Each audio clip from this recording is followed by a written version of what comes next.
lasted about 5 minutes out there. I said, to heck with this. I'll do this in the morning. And I don't have any inside information. The lady that did it, she got in there. She made it happen. And he doesn't shy away from opinion. And I do enjoy drinking cold beer at ballparks. So if that makes me a baseball fan, then I'm a diehard baseball fan. It's Hacker After Dark on 1010XL. And a very good Tuesday evening to you, Jacksonville. It is Hacker After Dark, 1010XL, 92.5 FM with Dylan Denmark. The Hacker Ryan Green with you. Glad you are with us as we are now inside of 7 days, inside of a week away till the Jaguars return to Monday Night Football, this time on the road, taking on the Buffalo Bills 1 week from last night. Hopefully this Monday night game turns out a lot better than last year's Monday night game did. If you remember that, that's basically where the Jaguar season came to an end with that loss to Cincinnati. Remember, Christian Kirk got hurt in that game. Trevor Lawrence got injured in that game. That was the game where he was hobbling up down the hall there at Everbank Stadium. So maybe if you want to use kind of reverse psychology, the Jaguar season essentially ended on Monday Night Football last year. Perhaps it could begin on Monday Night Football this year with a win, an upset victory over the 2-0 Buffalo Bills. Stranger things have certainly happened. I was in the Miller Electric Center earlier today in the Jaguar locker room. Had a little Jaguar locker room talk with defensive back Trey Flowers and linebacker Caleb Johnson. We will bring you those conversations coming up here in just a bit on Hacker After Dark. Also, my buddy D-Rock, Mike DiRocco of ESPN.com. He joins me towards the bottom of the 8 o'clock hour as we'll begin to put a final bow on Cleveland, begin looking ahead to Buffalo, but more importantly, how the Jaguars can solve their problems, because there have been many problems in the first two games with these two critical games on the road, both at Buffalo and then at Houston. There's only 5 teams in the AFC that are 2-0. The Jaguars play both of them in the next 12 days, and they're both on the road, at Buffalo, at Houston. So a lot to get into with the Jaguars, but I want to begin tonight sort of with the Jaguars, but I'm going to lump Florida with them, and I'm going to lump Florida State in with them. We are all united in our common bond, and that is tonight's big deal of the night. Dylan Denmark, let's do that right now. Time now for the big deal of the night. What's the big deal? What is the big deal? No big deal. It is a big deal. On Hacker After Dark. A united front. That is what we have to be right now if you are a fan of the Jacksonville Jaguars, the Florida Gators, or the Florida State Seminoles. We got to help each other through this. Through our sports fandom here in the early parts of the year. 1-7? 1-7 for Florida, Florida State, and the Jaguars. And, of course, the only win is for Florida, who may have more problems than either other team. Which team still has hope in 2024? I want to look at the 3 individual cases, because it is my opinion that one team still has a lot of hope. One team is going to be very interesting to follow to see what happens from here on out. And one team is basically without hope. I want to begin with the interesting one. The interesting one to me is Florida State. I told you last night, I'm stunned, just shocked that Florida State is 0-3. From preseason top 10 to 0-3. For only, the third time since 1977? Well, it's the second time in 4 years, right? They were this way in 2021 as well. Under Mike Norvell, mind you. 0-3. And what's going to be really interesting in following Florida State beginning this Saturday against Cal is they can say all the right things to the media. They can say one game at a time, and we have a lot left to play for, and that all sounds great and fine and wonderful, right? How many of those players on the 2024 Florida State roster are absolutely invested in Florida State? You got, 30, 40 guys that have been there less than a calendar year. An unbelievable amount of guys from the transfer portal that are basically 1 or 2 year rentals. Didn't grow up Florida State fans, more than likely. Didn't commit to Florida State out of high school. What are they really playing for? No, they're playing for themselves, right? They're playing to get themselves to the NFL or get themselves a look for other teams in the transfer portal this offseason. I don't get the sense this is a circle the wagons, win one for the garnet and gold this season for Florida State. The transfer portal has kind of killed that for not only the Seminoles, but for every other college program. You know, back in the day when you committed to a university, man, that was home for 4 years. That was where you were going to live and die with that school and that program and that fan base for 4 years. Now it's free agency in college athletics, right? These one-year transfers that have played 3 games at FSU, what do they care? They're not invested. They weren't a part of the 2021 or 22 or 23 Seminoles. This is just a stop on their football career. So again, they have a lot to play for, and the season's not over, and you can say all that, and that's fine, and that's what you should say. But I'm going to be interested to see if actions speak louder than words beginning this Saturday when Florida State plays an undefeated Cal team. As far as the Jaguars go, I think the Jaguars have a lot of hope. I look at Jacksonville, and it's a disappointing 0-2. It's a frustrating 0-2. It's 2 games that very well may cost you in January come playoff time. But they have just played awful on offense for 6 of the 8 quarters of this season. I mean, horrifically bad offense. Arguably the worst offense in the league. Maybe only to Carolina, I suppose. I mean, it has been putrid to watch. And having said that, it took a 52-yarder to beat them in Miami, and they had a 34-yard pass into the end zone that would have won the game against Cleveland as time expired. They're not getting obliterated or crushed like, say, the Carolina Panthers have gotten. They've been competitive, the Jaguars have, albeit with an offense that has been horrible. If they find any resemblance of offense, sooner rather than later, there's still a lot to be optimistic about for the Jaguars. So of the 3, I think there's a lot more optimism in Jacksonville than there is in Tallahassee moving forward, and that brings me to Gainesville.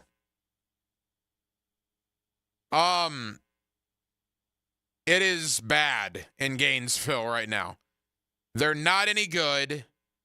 They don't have the talent. They're injured. Their lines of scrimmage are an SEC joke. You know who Florida is? Florida, and I heard Frangie talking about this, I believe, earlier today. It was today or yesterday. I don't disagree. You could make the argument Florida is Vanderbilt. Florida is Mississippi State. I saw a power ranking that had Florida 14 out of 16 in the SEC right now. Yeah, they are. That is where Florida football is. That is reality. You are a below average, bottom of the par, bottom of the hill football team in the SEC. And in the state of Florida, Miami's way better than you. Florida State's better than you. UCF is better than you. Is USF better than you? They played toe-to-toe with Alabama for 3 quarters. I just don't get the sense there's a lot of hope for Gator fans moving forward. And I've tried.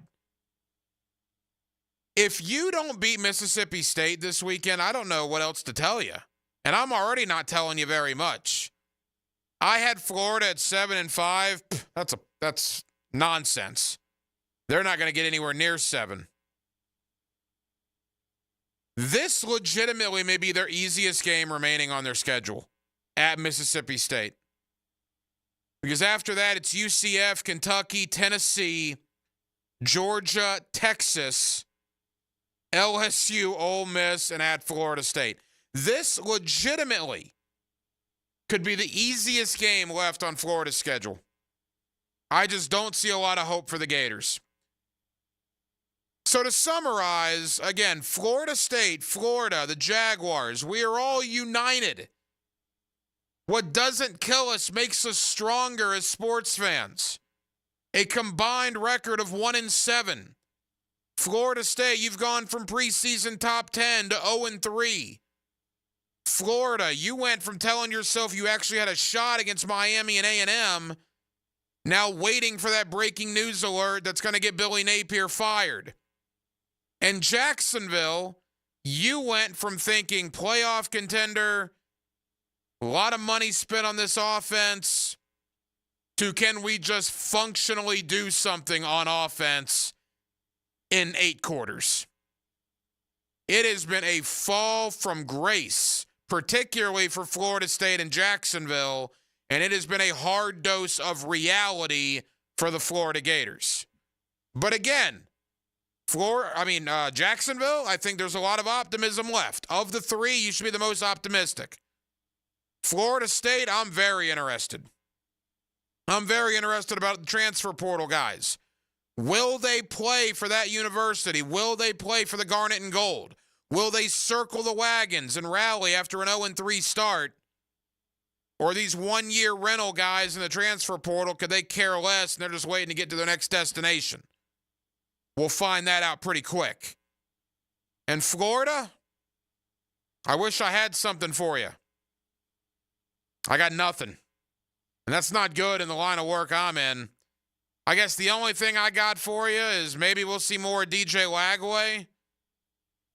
And maybe in 5 months, 4 months, you might have Lane Kiffin or Eli Drinkowitz as your next head coach. Absolutely incredible what football fans in North Florida have endured so far in a very short season to this point, and what you potentially could have to endure as we move forward. 641-1010 on the text line is on by Lifetime Enclosures. Florida State fan, Florida fan, Jaguar fan. Is there any optimism left in your sports fandom? In your being as a Seminole, a Gator, or a Jaguar? Is there optimism left? Or are you running on empty right now? Hit me up on the text line. Let me know. We might do a poll on that later on. Coming up next, little Jaguar locker room talk. Earlier today at the Miller Electric Center, I caught up with defensive back Trey Flowers and linebacker Caleb Johnson. You'll hear those conversations next. Tuesday night, Jacksonville, Florida. We're glad you're with us right here, Hacker After Dark on 1010XL and 92.5 FM. English is their second language. Their native tongue is teal and black. Let's go! Mike Dempsey and Fat Tony bring you Jaguars Today. From the Renewal by Anderson Custom Windows and Doors Studios. 10 to noon on 1010XL. Awaken 180 weight loss. Awaken 180 weight loss. The best weight loss program I've ever been on. I tried a lot of them. You guys probably know that, listening to me over the years. But you know what? I never lost 50 pounds on one. I never lost 75 pounds on one. And soon I would have never lost 100 pounds on one until Awaken 180 weight loss. I am on the doorstep of 100 pounds of weight loss. I've lost over 90 pounds already. Hopefully in a couple of weeks, I will hit the 100-pound mark. They have changed my life. They have saved my life, and I don't say that lightly. If you need to lose weight like I did, Awaken 180 Weight Loss can help you. They have helped me. They have changed me. You could be their next success story. Go to awaken180weightloss.com. Awaken180weightloss.com. That company is changing lives. I'm one of them. You could be next. Awaken 180 weight loss. Here's Linda Beaver. Hey everyone, it's football season and we wanted to go to the drawing board to make this year's predictions. Let's compare our two blonde all-stars. Most touchdowns, best pricing in the market. Most passing yards, gives the most for your trade. Most receptions, free oil changes with every purchase. Super Bowl champion, wow customer service. This looks like a winning season for everyone. Come see Beaver Toyota in St. Augustine or Beaver Chevrolet in Jacksonville where you can score big all season long.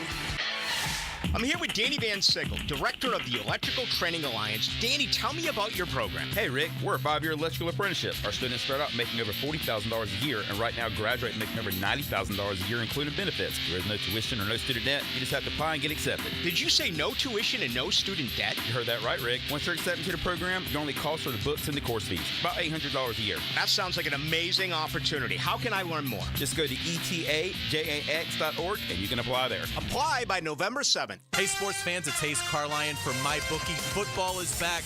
Winning season is back. MyBookie's here to make sure you're ready to cash in on the action.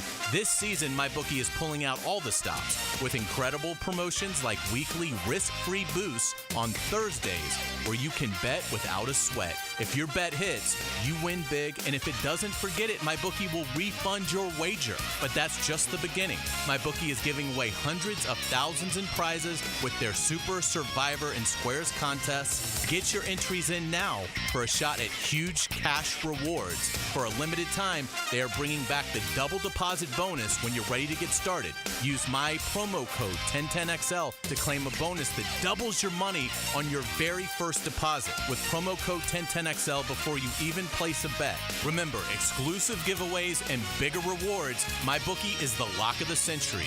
Bet on anything, anywhere, anytime, and make sure your season is a winning one. Bueller Air and Plumbing presents Are You Cool? Today's contestant, a dust bunny breeder from Jacksonville, Florida, meet Steve Johnson. Welcome to the show, Steve.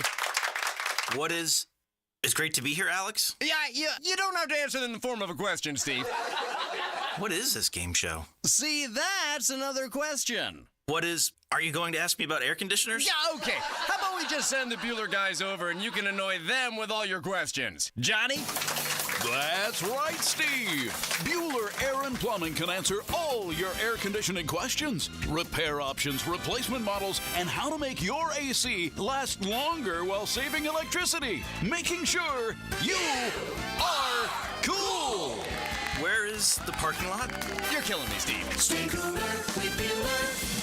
Visit BuellerAir.com. It's about the hunt. Captain Kevin Favor here with Captain Kirk and Jeff Loggeman. We take you from the water to the woods. On the Nimnit Outdoors Show. Presented by Duck Rooter Plumbing, Septic, and Air Conditioning. Let's go to the woods, y'all. Saturday mornings from 7 to 10 on 1010XL. I'm Jeff Middlecoff with Trustline Mortgage. My business partners, Alan Tyre, Bill Pappas, and Ken Rimley, have been helping first-time home buyers with their mortgage financing all over Florida for 34 years. First-time home buyers can get no or low down payments, anywhere from 0 to 3.5% down. As a first-time home buyer with Trustline Mortgage, you get added benefits for doing your loan with us, like lower rates on your mortgage insurance and lower closing costs. Oh, and did I forget to mention that Trustline gives first-time home buyers better mortgage interest rates? Here's the bottom line. Trustline Mortgage wants to help first-time home buyers accomplish your goal of home ownership. That's why Trustline Mortgage is offering the best first-time home buyer benefits around, period. Trustline Mortgage delivers with no and low down payments, lower closing costs, and better interest rates. Call Trustline Mortgage today at 381-LOAN. Yes, 381-LOAN to find out how we can help you buy your dream home. Or visit our website at trustlinemortgage.com. Trust your instincts and follow the line to Trustline Mortgage. Certain restrictions apply. See office for details. Trustline is an equal housing opportunity. MLS number 331480. We love talking sports on 1010XL, and I-9 Sports loves giving kids the perfect way to grow up playing sports. Fall and winter registration is underway. Log on to i9sports.com and see all they've got to offer. Kids 3 and up. You can enter 1010 in the promo code for a discount. Year-round sports all across the First Coast. St. John's, Duval, and Clay. Sign up now for fall and winter Great locations added like Fort Family Field, Westside Middle, and Duval Charter Bay Meadows.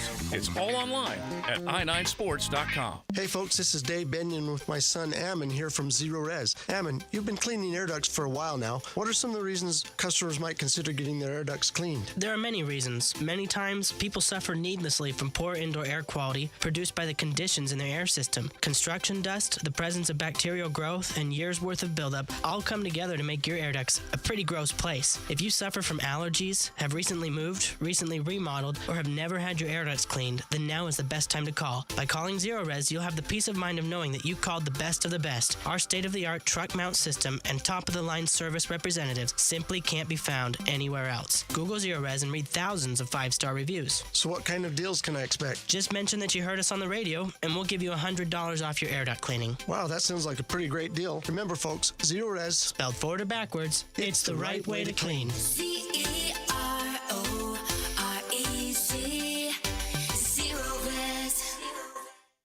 SportsForecaster.com has all the data you need to project tomorrow's winners. Register for free and track the performance of all your favorite players and teams, including all your fantasy team picks and prospects. Sports Forecaster has the most detailed player profiles on the web, precise depth charts, every transaction, every injury, every news update. No ranting or raving, no preening or barstool bluster. At SportsForecaster.com, you get the timely info you need for every game. SportsForecaster.com. Sign up for free today. 1010XL is presented by Farah & Farah, exclusive injury law firm of the Jacksonville Jaguars. Protecting you and your family. Call 396-5555. Jacksonville. Hacker After Dark on 1010XL. Earlier today, Miller Electric Center had a little Jaguar locker room talk as the guys, now keep in mind, a Monday night football game, so today was kind of like a Monday. They were there today, they're off tomorrow, and then they'll really begin preparations for Buffalo on Thursday. Everything is obviously a day behind. So there weren't a lot of guys in the locker room, but there were a couple, including defensive back Trey Flowers, who was called up off the practice squad last week, got in the game, played certainly during the loss to Cleveland. I thought played pretty well in the time that he was out there. I thought the secondary, without Darnell Savage and without Tyson Campbell, fared decently, right? Cleveland scored one touchdown on their opening drive. They did not find the end zone the rest of the game. I had the opportunity earlier today to catch up with Jaguar defensive back Trey Flowers. All right, Miller Electric Center. Jaguars getting back on the field, getting ready for the Buffalo Bills next Monday night. We got Jaguar defensive back Trey Flowers here with us on 1010XL. Trey, how we doing? I'm good. Back to work today. Obviously, not the outcome you guys wanted on Sunday. You've watched the film now. Defense has to be pretty pleased, though, with your performance through the first two games of the year. Not at all. I mean, we still lose as a team. We win as a team. There's a lot of plays out there left for us to make, but, I mean, you can take good from everything, but we just want to win. Obviously, what's the mindset in this locker room? 0-2, that's the reality. But a new chance this week on Monday Night Football against a good Buffalo team. What's your mindset going into that game? Just a championship week, just like every other week. I want to go into the game, be 1-0 this week, get a win, and, get back to how things get rolling. There's a lot of guys in here that probably haven't played on Monday Night Football. Certainly a lot of guys probably haven't played on the road for Monday Night Football. You, a veteran, I mean, are you going to provide the young guys some guidance this week as to playing under the lights on the road, tough environment? That's only one rule. Just do what you've been doing to get here, and you're a good player. Just believe in it, trust in it. I think the team's going to keep growing with confidence, and we're going to keep building each other up. A couple of more for Trey Flowers. Secondary room's taking some hits in the injury department, but you guys still statistically have performed very well. Do you like that the depth is coming through, even though without Tyson, without Darnell, you guys seemingly have played pretty well still? Definitely. I think Buster Monteri had a real great game, and the rest of the secondary too. I think the defense is playing well. As you said earlier, we just got to find a way to make splash plays and get the ball back to the offense and win games as a team. What kind of challenges does a quarterback like Josh Allen present? Everything. He's a good runner, good thrower. Definitely got our hands full. Just got to make plays. Best of luck on Monday night. We'll be watching. Yeah, thank you. There you go, defensive back Trey Flowers. Look, I mean, what are they going to say? They're 0-2. They know what's being said about them, not only nationally. I mean, I saw one power ranking had the Jaguars 27th out of 32 today. How can you argue that? The offense has been awful. Now, the defense has been good. That's what I talked about last night. At some point, the defensive guys are going to look at the offense and say, what are you doing? I mean, let's go. I don't think we're there yet. Certainly didn't get that vibe at all in the locker room today. It's still early. There are 15 games left. That's what's crazy, right? I don't expect them to beat Buffalo in Buffalo on Monday night. I'm not breaking any news there. Could it happen? Sure. Am I going to pick them to win? No. But if they do go to Buffalo and win, doesn't that right almost every wrong that has transpired the first 2 weeks? It rights a lot of them. All you got to do is win. Now, that's easier said than done. But they do match up well with Buffalo, as we saw last year in London. We saw during the Urban Meyer year. Inexplicably, the Bills came down here and lost to Urban. But I do know Buffalo is pretty excited about getting the Jaguars in Orchard Park. So the Bills are going to be awfully fired up to see Jacksonville coming up on Monday night. Caleb Johnson, one of the best special teams players for the Jaguars, linebacker, year 3 for him here in Jacksonville. He was also in the locker room earlier today at the Miller Electric Center. Here's a little Jaguar locker room talk with linebacker Caleb Johnson. All right, Miller Electric Center. Jaguars getting back to work, getting ready for the Buffalo Bills on Monday night. We got Jaguar linebacker Caleb Johnson here with us. Caleb, how are things going? It's doing well. Back to work, obviously a disappointing outcome on Sunday. What's the mindset of this team heading into Monday Night Football against Buffalo in Week 3? I think it's exactly what you said. Just get back to work. We learn from our mistakes, in all phases of the game. Just keep pushing, keep chopping wood every day. Obviously, you win as a team, you lose as a team, but defensively, special teams as well, in both of your categories. Decent performances, right, in the first 2 weeks. Are you happy with where things are, both special teams and defense right now? I think speaking for special teams specifically, I think we left a lot on the field that we could definitely improve on. I think we definitely have a lot more ball to put forward, and we can make those game-changing plays that we're capable of and that we've made in the past. It's early, right? It's a marathon. It's not a sprint. Trust me, we're reminding the fan base of that on the radio. But, that's got to be your mindset, too. And you've lived this life for now 3-4 years in the NFL. It's so early. You don't want to mean the panic button or any verbiage like that. It's way too early to do anything like that. It's all about getting back to work and making the corrections. No, yeah, absolutely. The NFL season's a marathon. It's not a sprint. So, we just got to keep putting one foot after another. Keep doing what we do every day and just bring it up to another level. That's the key. Is just keep raising up what we can do. Monday Night Football on the road. You're going to have some guidance for the young guys. It's probably going to be some environment you guys are going into in Buffalo next week, particularly after what happened in London last year. What's kind of your message to the young guys? I've never been a part of something like that. Just be where your feet are. Be absolutely where your feet are. If your feet are on the field, be on the field. Don't look up and think about everything, all the eyes that are on you. It's the same sport we've been playing ever since we were kids. So just keep playing it. What are the challenges a guy like Josh Allen presents, the quarterback of the Bills? I think we all know what he's capable of, and I think we just got to make sure we do what we're capable of and make sure that we keep him contained and keep our coverage tight. Final question, a veteran. Again, I'm not saying you're an old guy by any stretch of the imagination, but you are one of the veterans. This is your third year here in Jacksonville. A lot of guys have been here far less than you. Have you talked to some of the young guys this week about staying the course, not reading the press clippings or anything like that? No, yeah, definitely. Because, a lot of things can easily be a distraction. So it's just like I said, just be where your feet are. It's really just coming in every day to work. And, this is work, and we got to put it in the work. Okay, well, best of luck. We'll be watching next week. Thank you. I appreciate it. There you go. Linebacker Caleb Johnson, defensive back Trey Flowers, a little Jaguar locker room talk. The guys are off tomorrow. I plan on being back down in the locker room on Thursday as they officially begin preparations on the practice field for the Buffalo Bills next Monday night. Of course, we'll have the game for you right here on 1010XL. I'll tell you this, too. Again, there weren't a lot of guys in the locker room today. I probably saw, honestly, a dozen, maybe, upwards of 15 guys wandering through the locker room. Got to have short memories, man.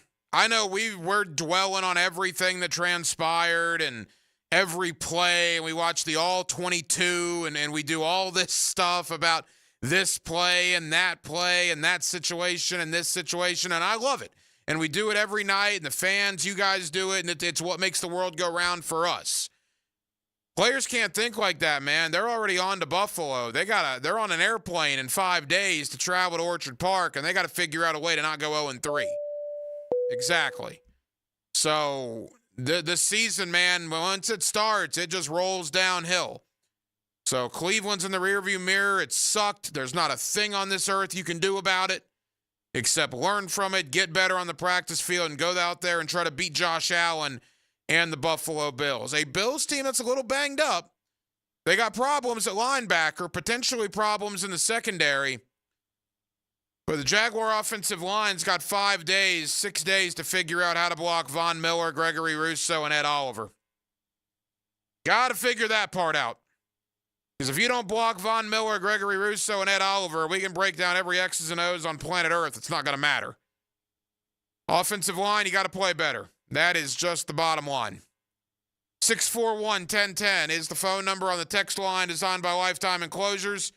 Let's talk more Jaguars. Let's talk about these first 2 games, and more importantly, let's look ahead and figure out what can be done to improve one of the biggest disappointments in the NFL. And make no mistake about it, the Jaguars through 2 games, the offense is one of the biggest disappointments in the NFL so far. Our guy D-Rock, Mike DeRocco, ESPN.com, joins me next. Tuesday night, Hacker After Dark. We're glad you're with us right here on 1010XL and on 92.5 FM. When you don't want to wait till tomorrow for analysis of today's game, get it 2 hours after the final whistle. Hacker Leon and Coach Campo bring you the window world of Northeast Florida 5th quarter. Presented by Von Rowan Lawn on 1010XL. Blue here for the Blue Crab House, located right off of San Jose. It's on Jewington Creek Road. They've been around since 1996. Indoor-outdoor dining. Also, takeout is available at the Blue Crab House. Open 4:30 to 9, Tuesday through Saturday. Sunday, noon until 9. Remember, Tuesday, $2 margaritas. Wednesday, $1 oyster night. How about the blue crabs? How about my personal favorite, the Canadian snow crabs? Whatever it is that you fancy, you get it right there. The Blue Crab House. It's the best time of the year again. It's football season, and with football season here, fantasy football has arrived. And forget the season-long leagues.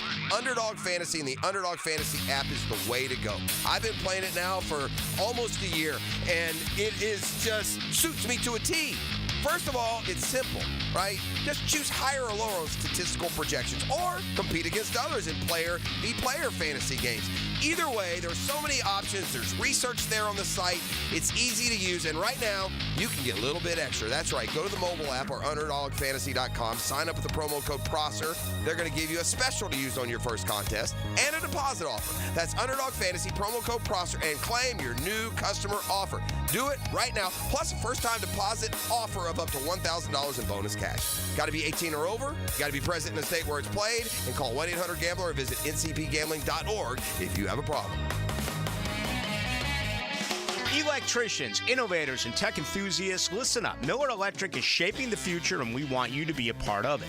From healthcare and data centers, corporate offices, aviation, and industrial facilities, Miller Electric is powering the most exciting projects in Jacksonville and beyond. We offer not just a job, but a thrilling career with great pay and incredible benefits. Visit us at millercareers.com to apply. Miller Electric, where your skills meet our vision and equal opportunity employer. Make your dream of living in luxury a reality in Lennar's newest 55 and up active adult community, Edenbrook at Highland Trail. Located in the heart of Green Cove Springs, Edenbrook offers world-class amenities with a dedicated activities director and homes starting in the high 300s, with rates as low as 3.99% and up to $50,000 in flex cash on our new Edenbrook homes. The time to buy is now. Call 904-643-3750 to find out more. Your life of luxury awaits in Edenbrook at Highland Trail by Lennar.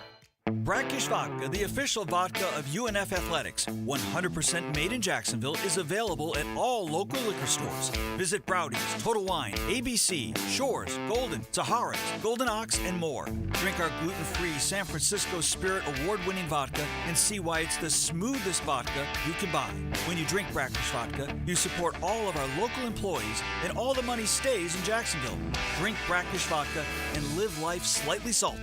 Proud partner of the Jaguars. Gators. It's the Gator Podcast Channel with Frank Frangie and me, Dan Hicken, on all things Gators. Hacker and Denny Thompson have Gator Bites, and you can find them wherever you find podcasts or at 1010XL.com. Presented by Southeast Orthopedic Specialists. Expert Automotive on St. John's Bluff Road has some of the highest Google reviews in Jax for a reason. Expert Auto never sells greed, only what you need. All makes and models are serviced at Expert Automotive. This month, get an alignment inspection for only $19.99. Expert Auto does major engine and transmission repair and simple maintenance. All services done at Expert Auto by our ASC certified training technicians. Call today, 374-3373, and ask about $50 off any service. Expert Automotive. We never sell greed, only what you need. Hey, gang, Prosser here, telling you once again about Chad and Sandy Newman. Mortgage rates are down, creating more active buyers and sellers. If you've been waiting, now is a great time to sell your home before more homes flood the market, driving down prices. So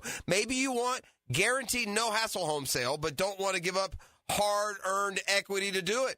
They can handle that. You see, Chad and Sandy can take every problem you think you have and replace it with a promise. Chad and Sandy guarantee your home sold at an agreed-upon price and deadline, or they will buy it. The success stories are rolling in. Mike and Lisa in McCormick. We inherited a family home that came with equity, but also a mortgage. We needed to sell fast to avoid extra expenses on a second mortgage. We heard about Chad and Sandy on the radio and called.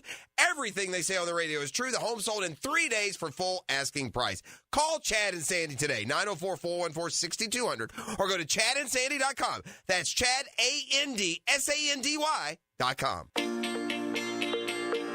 The average cost associated with childhood cancer is a startling $833,000. This is Tom Coughlin, and September is Childhood Cancer Awareness Month.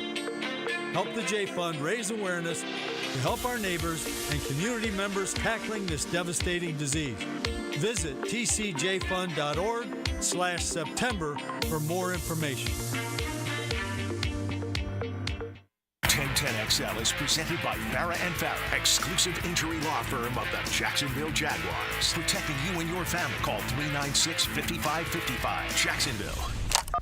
Now, another great guest on the Garber Auto Mall phone line. Hello. We can wiggle it. Back here on 1010XL and 92.5 FM in the city of Jacksonville. We are glad you are with us. 0-2. That's the reality for the Jacksonville Jaguars after an 18-13 loss to the Cleveland Browns, a loss where the offense, well, quite frankly, just didn't look very good for a majority of that game. The Jaguar fans need answers, and when you need answers, there's only one man to go to, and it's my buddy D-Rock, Mike DiRocco, ESPN.com, always kind enough to join us here on Hacker After Dark. D-Rock, how are you, sir?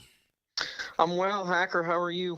I've been better. I know Jaguar fans have been better. Mike, 0-2, I'm shocked at how bad the offense has been in the last 6 quarters. The second half against Miami and basically the entire game against Cleveland, minus about a 4-minute stretch there, I'm shocked, and I don't say that word very lightly. I mean, your thoughts on the ineptitude we're seeing on offense right now? Yeah, that is probably the biggest surprise for me. I mean, this is the same group of guys with the exception of a couple that were a top 10 offense in 2022 with, in passing and scoring and total yards. It's top 10 passing offense last year. And they can't, they're non-functional at this point. The first half against Miami, like you said, they're pretty good, but now they're non-functional, and it's not one reason. It's a complete and total breakdown. The offensive line is not very good, which we knew going into the season. They ranked 23rd in pass block win rate with our metrics and 22nd in run block win rate. Trevor Lawrence hasn't been completely accurate with some of the throws that he's made. The receivers have at times not gotten a lot of separation there. They're not able to run the ball. There's been a bunch of drops. And then when you look at it, there's just a disjointed feel to the play calling. And we saw a really big issue on Sunday in terms of they're talking about communication. Well, is the play call getting in fast enough? Are they communicating it in the huddle fast enough? Are they breaking the huddle in time to get any adjustments called and make sure that guys know what the blocking call is going to be, and if we need to get an audible, can the receivers get that call out there in time? And that's just inexcusable at this point. Like I said, it's a veteran offense filled with guys that have been in this system for 3 years. And at this point, play calling, probably has a bigger factor in it than maybe I originally thought.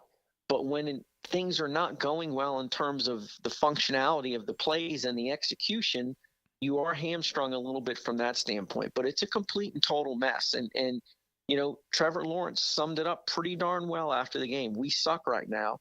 And Doug Peterson looked like he was at a loss in the post game on Sunday. So I don't know if there are answers, to be honest with you. I don't think this is a team that's going to be able to flip the switch and then all of a sudden go from scoring, 15 points a game to 22, 23 points a game. Mike DiRocco, ESPN.com. D-Rock, there's different branches to this. Let's start at the top. And you mentioned Doug Peterson. You have been, I would safely assume, to every Doug Peterson press conference he's had in his 2.5+ years as the head coach.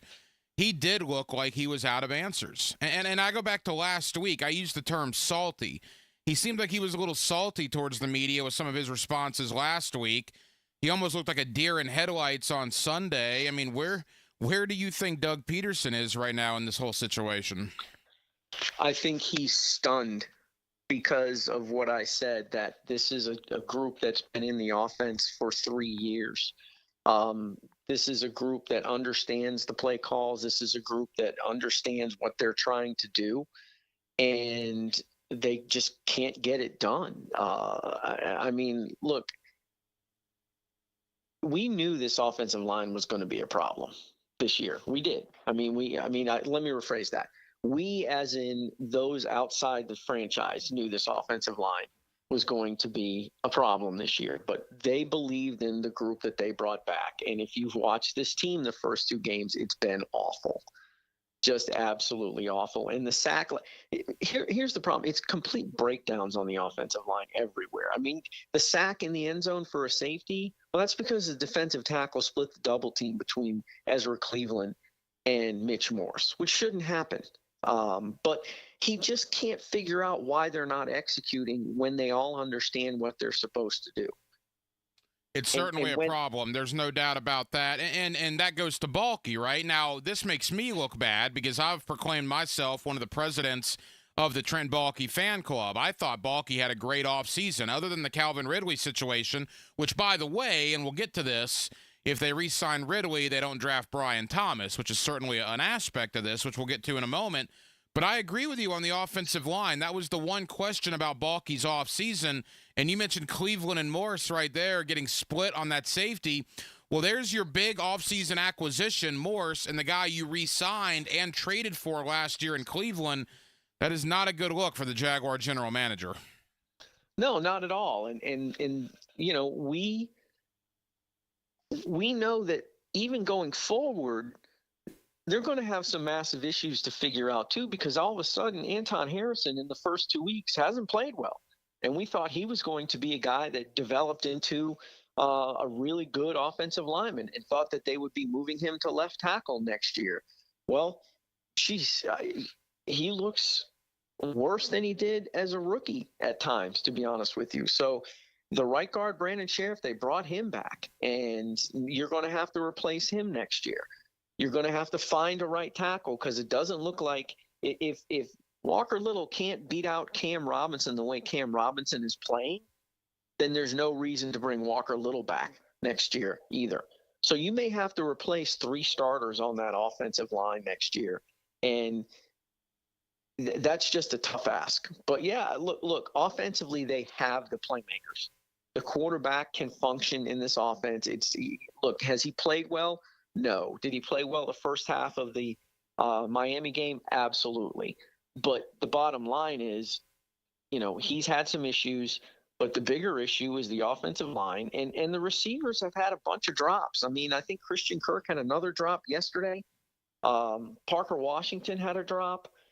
You just can't function when all that's going on, and that's where they are, and they are at a loss because you can call whatever play you want, and I'm not making excuses for Press Taylor, the offensive coordinator right now. You can call whatever play you want, but if your quarterback's got less than 2 seconds to get rid of the ball and your receiver drops the ball when it gets there, and then the quarterback makes a misread and that quick, it's not going to work. It's just a complete failure at this point, and I don't know what you do to fix it. To be honest with you, until the execution improves, I don't know what you do to fix it. A couple of more from Mike DeRocco of ESPN.com. D-Rock, maybe one of the things is, I don't know, throw it to your first-round pick. That normally has worked pretty well in the first 2 weeks. They didn't even target Brian Thomas until, late in the third quarter when he went up and got a 66-yard catch.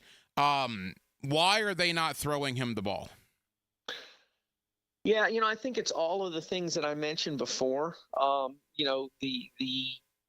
The clock has to be sped up because the pass protection isn't great. And, there's honestly, Hack, I don't know. Because here's the thing. They're not targeting Christian Kirk either. Mm-mm. And the whole reason we thought that offense last year was non-functional or was struggling at the end of the year is because Christian Kirk wasn't there. Well, Kirk is here. He's fine. He's ready to go. He's played both games. He's completely healthy, and they're not targeting Christian Kirk either. So I don't know what happens or why you're not targeting your most trusted receiver and why the big-time playmaker that you drafted, who we've seen can be a major part of this offense, is not being targeted either. And, here's another question. Why at the end of the game were Brian Thomas Jr. and Gabe Davis in the same area when they were trying to run, some stuff down the field at the end of the game on Sunday? I mean, that's a problem too. Look, I probably sound a lot like Doug Peterson does when he's standing in the meeting room going, I don't understand why they're completely and totally throwing up on their shoes all the time now. It's a surprise to me that the offense is this non-functional. If you had told me that, okay, the defense would really have a hard time picking up Nielsen's system and the injuries, to Tyson Campbell would be, a problem for them to overcome, I get that. But they're giving up only 19 points a game. You should be winning games when your defense is holding teams to 19 points a game. But when your offense can't even, he can't even manage, 2 touchdowns and a field goal, you're in trouble. So going forward, they have to target Brian Thomas more. They have to target Christian Kirk more, and they have to figure out a way to get that ball out quicker. The one thing about Trevor Lawrence that I kind of liked on Sunday, to be honest, we've seen Trevor Lawrence after numerous losses, and we got to look at the tape. We got to get better, get back to practice, correct the mistakes, make the corrections. But what's he going to say? That's what guys say after losses. He looked pissed on Sunday. He was mad. Yeah, and like you said, he said, look, we suck right now. That is as mad as I've seen Trevor Lawrence, who's very even keel. And again, you've been to every press conference he's ever had, I'm sure. He was as mad after Sunday as I've seen him. And look, let's not mistake things. Trevor's word is law here in Jacksonville after $275 million. You don't want him mad if you're the OC or dare I say the head coach or any of his teammates. That could potentially be a problem for some people, and obviously he's not happy with what's going on. No, and look, if you want to look at or find a positive thing out of what came out of Sunday, that Trevor Lawrence was pissed is the biggest positive thing there, because that's what you want to see out of your quarterback when things aren't going well. Now, again, pissed is a relative term, but when like you said, how Trevor Lawrence basically handles himself and shows, he's pretty even keeled, like you said. So for him to show that kind of emotion, he wasn't exactly pounding the podium, but you got the feeling that that's kind of what he really wanted to do.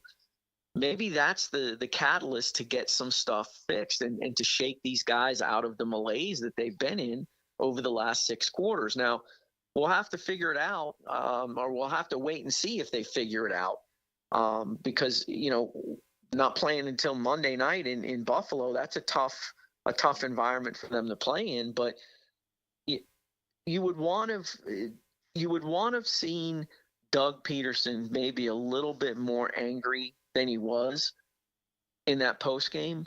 But again, I just think he is at a loss for what's happening. But maybe Trevor Lawrence being angry will kind of spark these guys, because again, they're talking about, someone's got to make a play. We need the spark. Well, that's what the issue with this team was at the end of last season. Nobody made a play. So now they've got to figure out if they can find some guys to do it now. And Trevor Lawrence has to be the guy that starts making those plays. Final moments with Mike DeRocco of ESPN.com. D-Rock, Shad Khan did not mince words, man, and he doubled down on the Jaguars.com piece, The Hunt. He expects this team to win. He even told the players at the team meeting, I was not misquoted. The expectation is winning. And look, we haven't heard from the owner since the season started. Again, we're 2 games in. We're not 12 games in. But clearly, I mean, the pressure is going to start being anteed up on these guys, knowing the owner's expectation if wins don't start accumulating here pretty quick. Absolutely. And now, look, it is only week 2, and we did know, I mean, when the schedule came out, we knew it was a tough start to the schedule for these guys, that it was 4 playoff teams back to back to back to back, including 3 on the road. So you kind of knew that this was going to be the tough stretch. And I think people thought, hey, look, if they can get out of that 1-3, maybe 2-2, then that would be a good start for this team. And then they could make up some ground after that. So in reality, they are kind of where we thought they should be. Halfway through this, okay, they're 0-2, probably should be 2-0, but you know what? We knew it was a tough start for this group.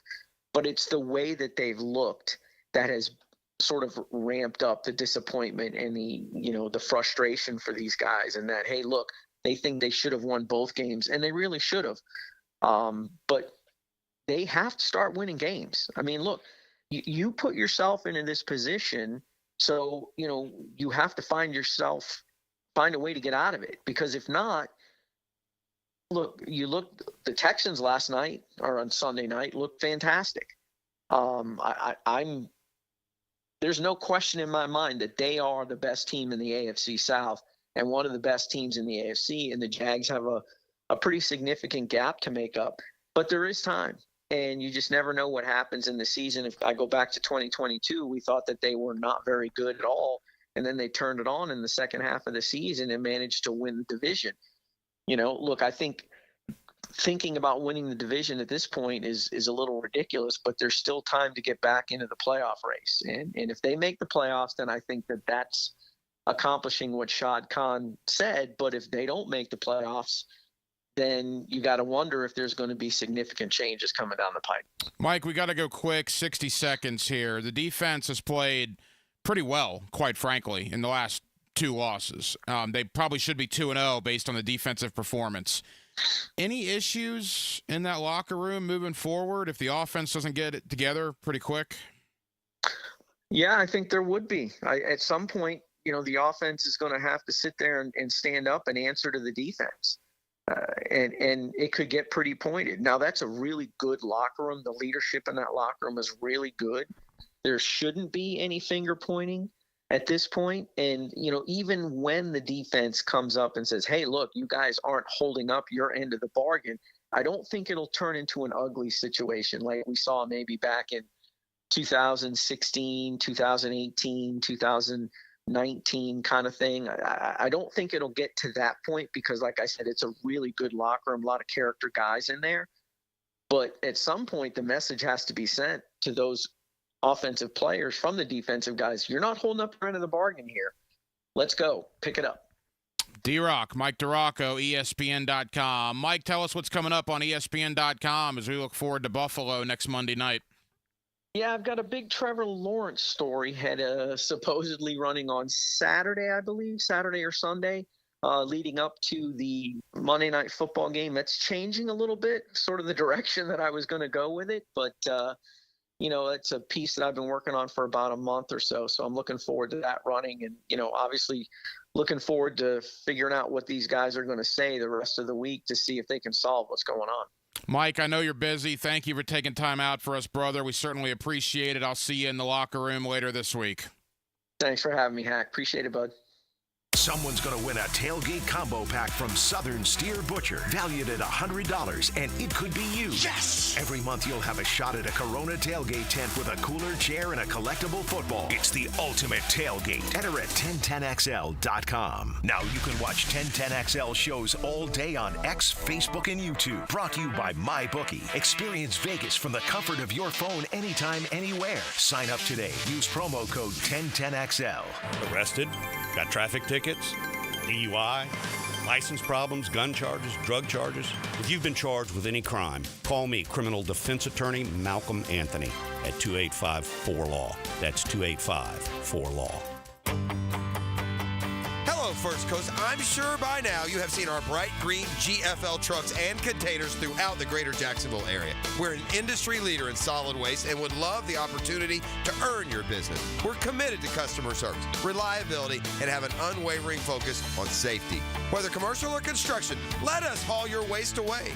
Call 904-760-5880 to get a quote today. From GFL, Green for Life. I'm Taylor Rose with our Remedy Staffing Westside office off of Normandy Boulevard. We are helping great people find great jobs. Remedy has helped some of the best employers in Jacksonville find talented job seekers like you for over 25 years. Our current job openings range from entry-level distribution center pickers to equipment operators. Apply today at remedygoodjobs.com. Don't wait. Apply at remedygoodjobs.com now. The flagship station of the Jacksonville Jaguars. WJXL AM Jacksonville Beach. WJXL FM Jacksonville Beach. Baloo for Shinatri Chiropractic. They've helped me get rid of my headaches and pain in my neck and back. Are you suffering from an auto accident? What about TMJ pain? Headaches associated with jaw clenching, grinding of the teeth, or stress-related disorders? Shinatri Chiropractic has a physical therapist on staff for rehabilitation, quality chiropractic care, dry needling, massage, and acupuncture. Call 743-6700 or go to ShinatriDC.com. The coolers are full at your local Gate gas station, making it easy for you to cruise in and cruise out with little downtime. Ice cold Coronas, Natty Lights, Stella Artois, and Michelob Ultra. Don't forget the king of beers, Cold Buds. Gate's got them in the cooler, waiting for you. Don't bet the National Football League this season without your VSiN NFL betting guide. Betting previews for all 32 teams, betting trends, VSiN's exclusive in-depth win total projections, and a guide on how to use betting splits to bet and win. Download your free copy of the guide right now, featuring a betting preview of your Jacksonville Jaguars. 1010XL.com. That's 1010XL.com. It's storm season, and JEA is committed to keeping you informed. In the event of a storm, we'll text and email you about the status of your services. We use Facebook and X to post real-time updates. Our live outage map on JEA.com lets you track restoration progress. And as crews work to restore services, our storm outreach team will be in local neighborhoods to answer your questions. Because as your community utility, JEA is here to keep you safe and connected. Your community, your utility. Hi, this is Dave Barker. Multi-unit hair grafting is now available at IHRS and can give you 3 times more hair in one procedure over a traditional hair transplant. Multi-unit hair grafting gave me more hair in one procedure and within my budget. You can grow your hair back with this exclusive new procedure. Call for a free evaluation. Call IHRS 904-777-IHRS 777-IHRS 777-4477. It's the best time of the year again. It's football season, and with football season here, fantasy football has arrived. And forget the season-long leagues. Underdog Fantasy and the Underdog Fantasy app is the way to go. I've been playing it now for almost a year, and it is just suits me to a T. First of all, it's simple, right? Just choose higher or lower statistical projections or compete against others in player v player fantasy games. Either way, there's so many options. There's research there on the site. It's easy to use, and right now, you can get a little bit extra. That's right. Go to the mobile app or underdogfantasy.com. Sign up with the promo code PROSSER. They're going to give you a special to use on your first contest and a deposit offer. That's Underdog Fantasy, promo code PROSSER, and claim your new customer offer. Do it right now, plus a first-time deposit offer of up to $1,000 in bonus cash. Got to be 18 or over, got to be present in the state where it's played, and call 1-800-GAMBLER or visit ncpgambling.org if you have a problem. 1010XL is presented by Farah & Farah, exclusive injury law firm of the Jacksonville Jaguars. Protecting you and your family. Call 396-5555. Jacksonville. Hacker After Dark on 1010XL. 1 hour down, 1 hour to go. We'll take you up till 10 o'clock tonight, as we do every night. Hacker After Dark here on 1010XL and 92.5 FM. Coming up in the 9 o'clock hour. Towards the bottom of the 9 o'clock hour, Jordan DeLugo, Generation Jaguar. I love talking ball with Jordan. He'll stop by to look ahead to Buffalo and kind of find out how to right the ship from what's gone on the last two losses for the Jaguars. Again, they get back on the practice field preparing for Buffalo on Thursday. So Jordan DeLugo of Generation Jaguar stops by. Coming up in less than 10 minutes, Will Miles, who is a part of the Gators Breakdown podcast, his website, readandreaction.com. I love talking Gator football with Will Miles, and I love that website, readandreaction.com. I always get their preseason Florida Gator magazine. They have a ton of information about the Gators, and Will doesn't sugarcoat a whole lot, man. He'll kind of tell you what he thinks, which is why we like having him on. So we'll kind of do a deep dive into Florida and just the nonsense that's going on right now. I mean, there are 9 games left to be played. They play Mississippi State on Saturday, a game you'll hear right here on 1010XL at high noon. And all anybody's talking about is who's the next head coach. How do you convince Lagway to come back in 2025? When is Napier going to be fired? I mean, there's 9 games left. It's crazy where we are right now with this Florida football season, only 3 games in. And we'll talk about it with Will Miles, readandreaction.com. That comes up in less than 15 minutes. Quickly, it was a busy day in the NFL. You see, Tua got put on IR. He's going to miss a minimum of 4 games. That's the least of the concern. The concern is for his well-being. All the reports are that there are no plans of retirement after his latest concussion last week against Buffalo. But the Dolphins did put him on IR. He's going to be out a minimum of 4 weeks now. Also in Indianapolis, DeForest Buckner, one of their best defensive players, big-time part of their defensive line, also on injured reserve, going to miss a minimum of 4 games with a high ankle sprain, which means when Indianapolis comes here in Week 5, they will not have DeForest Buckner in the lineup, which is interesting.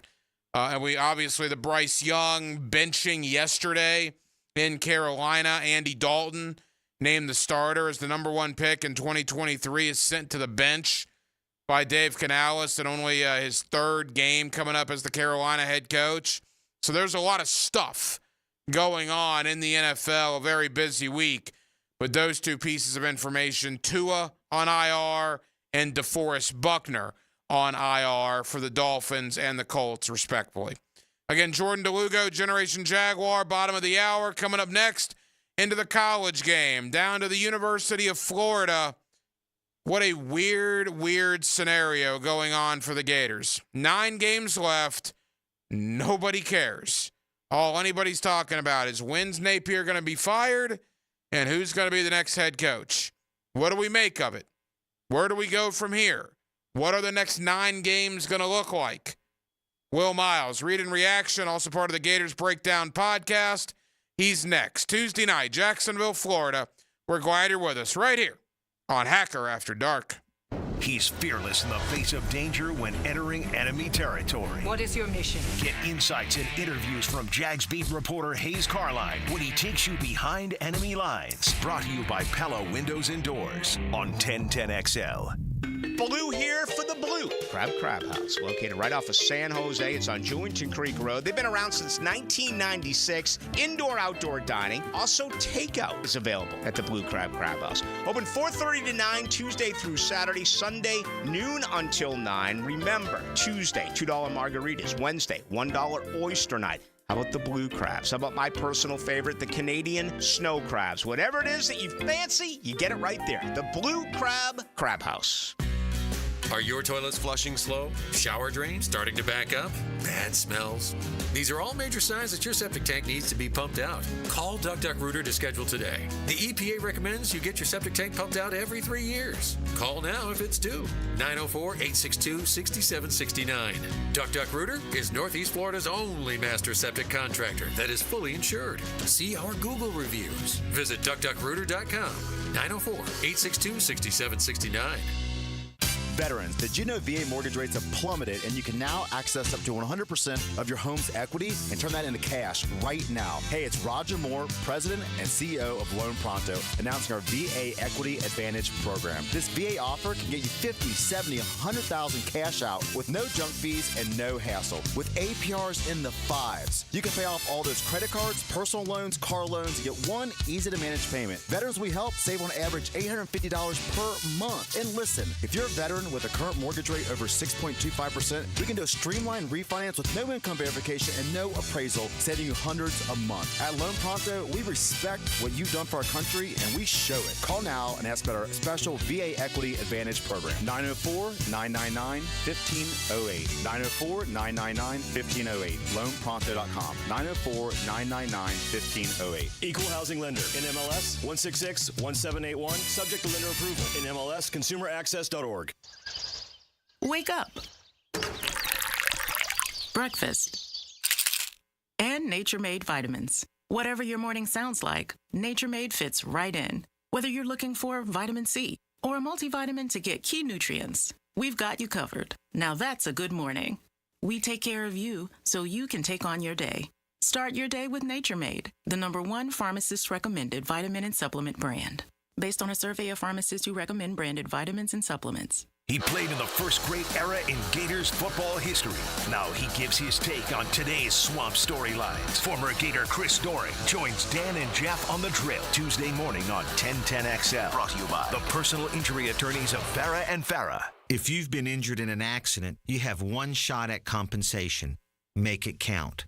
Farah and Farah, protecting you and your family. Call us at 396-5555. Jacksonville. Hey folks, Mike Dempsey here. You've heard me talking about Pella Windows and Doors, and with great ratings and expert reviews, you know they're high quality and energy efficient products. So what's your next step? How about scheduling a free consultation or just stop by the Pella showroom right there on Phillips Highway next to Tesla. Pella's professional consultants will guide you through your entire project from start to finish. From simple projects to complex renovations, their team has the experience needed to make your project a success. And that's the quality and service you can expect from Pella Windows and Doors. Have you tried golfing at the improved Cimarron Golf Club? If you haven't, tell you what, you're missing out on the best deal in Jacksonville. Now, many of you have received a postcard in the mail, and of course, if you bring that with you, $45 plus tax to play. That includes a cart, lunch, and a beer at the brand new Stone Barrel Tap House. Now, go to the website, that is CimarronGolfClub.com, and sign up for the Wild One Loyalty Program. That's the Wild One Loyalty Program, and get all of these specials emailed to you from Cimarron. Hey, this is Bert Cannon with the First Coast YMCA. Youth sports at the Y can help nurture your future athlete's potential and experience the joy of being a kid. At the Y, we're providing a safe, clean, and fun environment with basketball, soccer, volleyball, gymnastics, elite skills training, and more. Best of all, participation in Legacy Youth Sports League is free with your family membership. Visit fcymca.org to learn all about youth sports at the Y.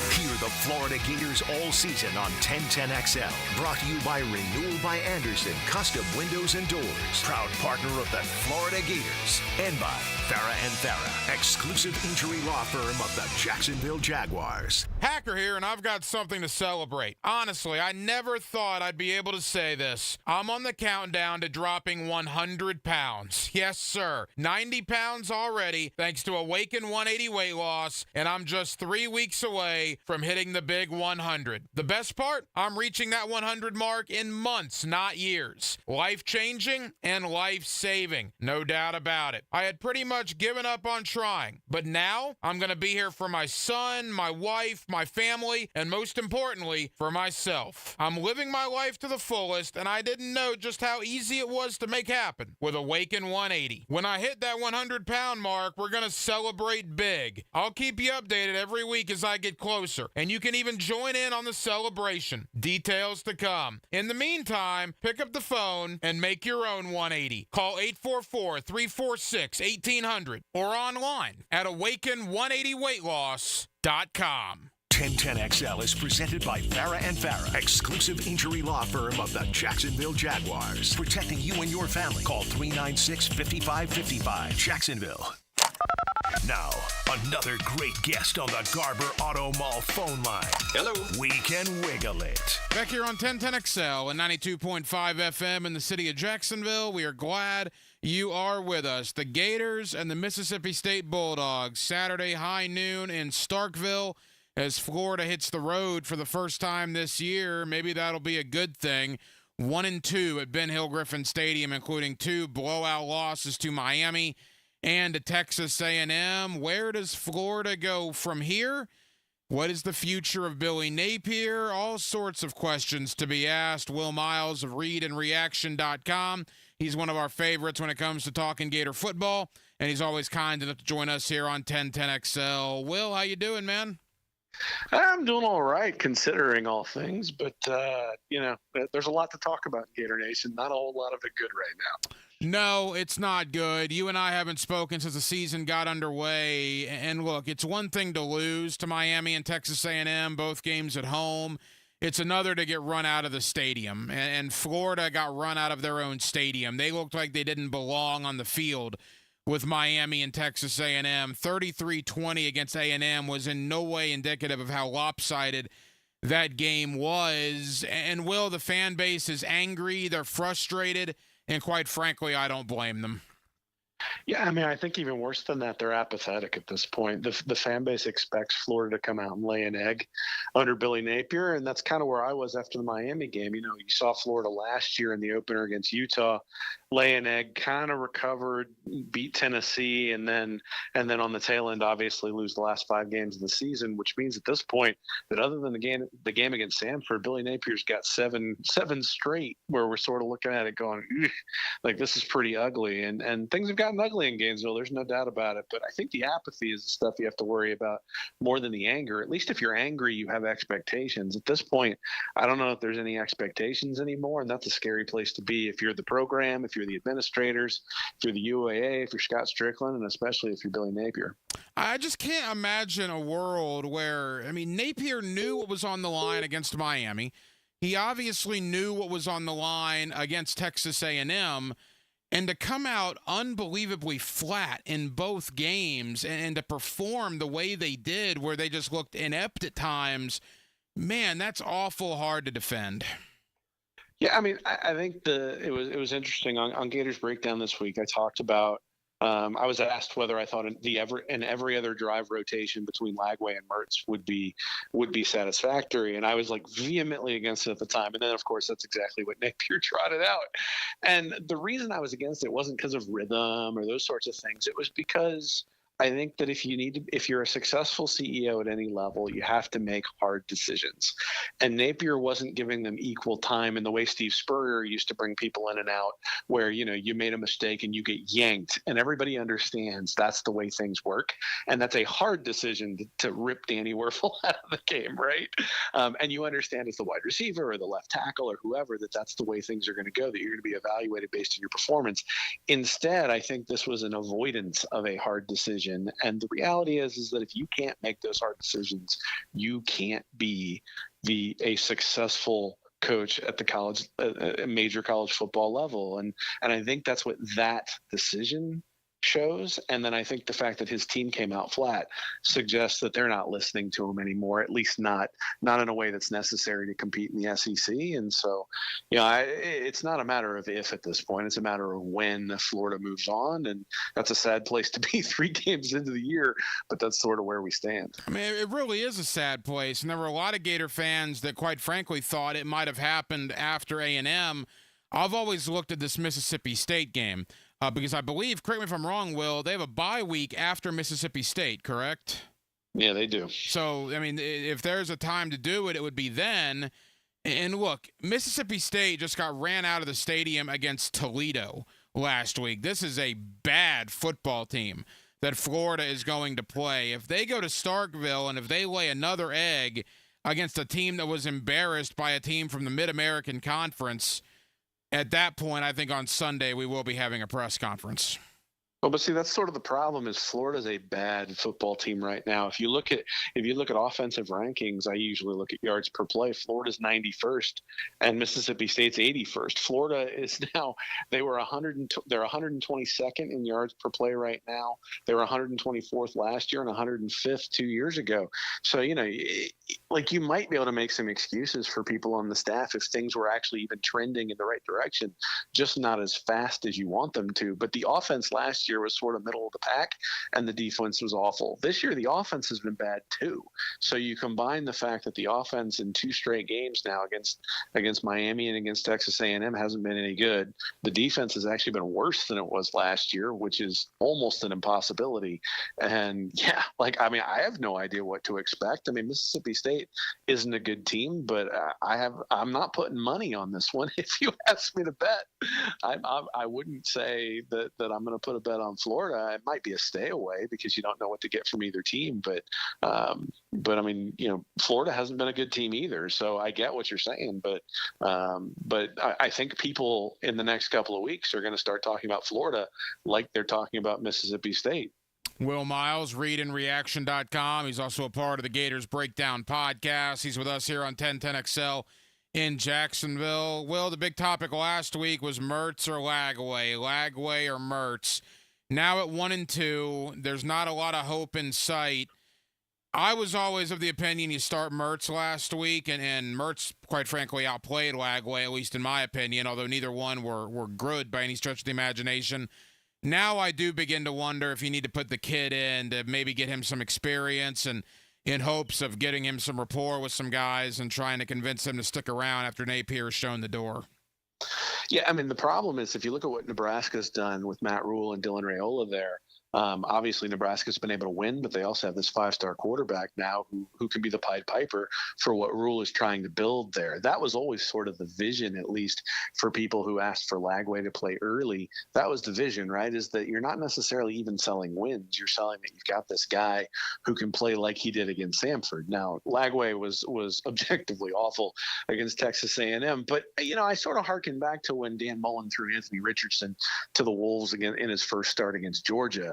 And I go, is it really fair to ask a young kid like Lagway, who's played every snap for the last 3 years in high school, to alternate snaps and alternate drives and have that kind of pressure, right? That pressure to you have to perform in every single drive. We saw, even against Samford, it took Lagway a couple of drives to sort of get his sea legs underneath him. That's why that game was only 14-0 at the half. And then in the second half, all of a sudden the Magic took over. And I'm not sure they gave him enough drives to allow the Magic to take over. And absolutely Graham Mertz played better than him, but you're going to have to give him that time. So, yeah, I mean, if it were up to me, I would certainly play DJ Lagway. I think in some ways the fact that the Billy Napier experiment is over maybe puts him in a place where he would do that. Like the reason you would go to Mertz is because you are trying to hold on to your job with an experienced quarterback. At this point, I think that ship has sailed. So now you do what's best for your organization or you do what's best for your relationships. And look, Billy Napier and Graham Mertz are really close, I would imagine, after the last couple of years. He's probably close with Lagway as well. But, in terms of upsetting the apple cart and what's coming on in the future, I think that's really sort of where Florida's got a moral hazard, is Billy Napier is probably not aligned with the long-term future of the program, and he knows that, which means, the decisions that he makes aren't necessarily going to be the ones that are best for Florida in 2025 or 2026. They're going to be the decisions that he thinks position him best in the future, and I honestly don't know whether that's Graham Mertz or DJ Lagway. Well, it's weird because, like you said, there's 9 games left, man. I mean, we're only a quarter of the way through the year, and we're referring to Billy in the past tense here, which is an unbelievable situation to be in. Why did it not work out for Billy Napier? I mean, all the hype coming in, all the excitement coming in 12 and 16 and 28 games, and it feels like any hour we're going to find out breaking news and Billy's out the door. I mean, what went wrong? Why did we get to this point? Yeah, I mean, I think it really, if you wanted to boil it down to one word, I would say it's alignment. And we saw that in the whole thing that happened with Jaden Rashada a couple of years ago, where, NIL came along, Florida and Napier and his staff, but also just Florida in general, were not necessarily prepared to be able to evaluate players in a way that is associated with NIL now. Like, they were slow on the uptick for those sorts of things. They had some organizations like the Gator Collective and the Gator Guard that came along, but there was nothing coordinated by the university. Now, there were some Florida laws that got in the way, so we got to be a little bit fair there. But there wasn't a clear methodology to valuing players. And so my read on what happened with the Rashada situation is that essentially the boosters were given a number that they weren't willing to go because it didn't make sense from a valuation perspective. That Rashada's a valuable player, but he's not as valuable as the number that they put on them. And so what that means is you've got a misplaced in trust between the two entities, right? You've got one entity saying, you need us to cut the checks to bring these kids in. And you've got the other side saying, well, trust us to put a proper value on the players. And that there was a disconnect there. And the minute you have that disconnect, well, now it becomes more difficult to get the next kid and the next kid and the next kid. And so, you get to a point where, at least from a recruiting perspective, the organization is sitting there saying, well, I'm not sure that this is gonna move forward. And then in terms of the on the field stuff, man, I don't know. Like the defense, they just have not been able to solve, no matter who the defensive coordinator has been, whether it's Patrick Toney or Austin Armstrong or Ron Roberts. You've got these co-defensive coordinators and co-special teams coaches and co-offensive line coaches, and many of those units have struggled immensely. And so the question comes, I think it probably comes down to what I said earlier, is at some point you got to make hard decisions and hold people accountable for things. And every time you have a co-coordinator, well, who am I supposed to listen to if I'm the player? Like, if Ron Roberts is yelling at me one thing and Austin Armstrong's yelling at me the other, what am I supposed to do? If Billy Napier's yelling at me one thing and then Rob Sale's yelling at me another thing, well, what am I supposed to do? And it looks like a slow football team out there that doesn't necessarily trust each other in all circumstances. And I wonder if that's because there's so many voices coming from so many different places that the players at some point are just like, I don't know what to do, so I'm going to do what I think is best. And that's not always within the framework of the overall vision of the coaching staff. So, I mean, the football's been terrible, which is one issue, but then the recruiting hasn't been great either. And I think a lot of that can be summed up in both areas as alignment, right? Are the coaches aligned in terms of what they're coaching? And then is the environment in terms of the overall infrastructure to bring players in and do the player acquisition aligned as well? I think the answer has been no to both, or at least not as well as the competitors in both. And that's just sort of the way this works. Will Miles, Read and Reaction.com. Will, as we begin to wrap up, is there a scenario, put yourself in the most glass half full Gator goggles, orange and blue blinders you can possibly find. Is there a scenario where they could potentially get Mississippi State, get UCF, get Kentucky before that gauntlet starts? I mean, I think it's unlikely given what we've seen so far, but I'm more worried about the team quitting than I am the orange and blue goggles, where all of a sudden they rip off a bunch of wins. I mean, I hope that the outside noise, given that it's so early in the season, doesn't necessarily impact the players as negatively as it could. But I mean, I saw Kentucky play competitively with Georgia. I've seen UCF with KJ Jefferson. I mean, Jefferson just obliterated Florida at Arkansas last year, or against Arkansas last year. And Mississippi State is a game that they have to win, obviously. But I don't know if that quiets anybody down at all, right? I mean, it's sort of the win against Samford was the same way. It's like, you're Florida, you're expected to win against Samford. Quite honestly, you're expected to win against Texas A&M. And when you're in the state of Florida, especially considering that Mario Cristobal and Billy Napier at the same time in their tenures, you're supposed to win that game too, or at least be competitive. Certainly it shouldn't get blown off your home field. So, maybe going on the road helps a little bit, maybe sort of eases the tension. Maybe the team can come together and coalesce. But that gauntlet on the back end, even with Florida State faltering, still looks pretty brutal with Ole Miss and Georgia and Texas there. It's going to be a rough go, even if LSU and Florida State are significantly worse than we thought they were.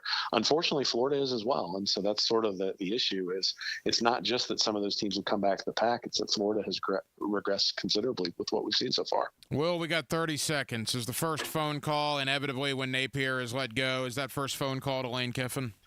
Oh, I hope so. You think about like the alignment piece, and Kiffin is not going to be quiet if he's not getting what he needs.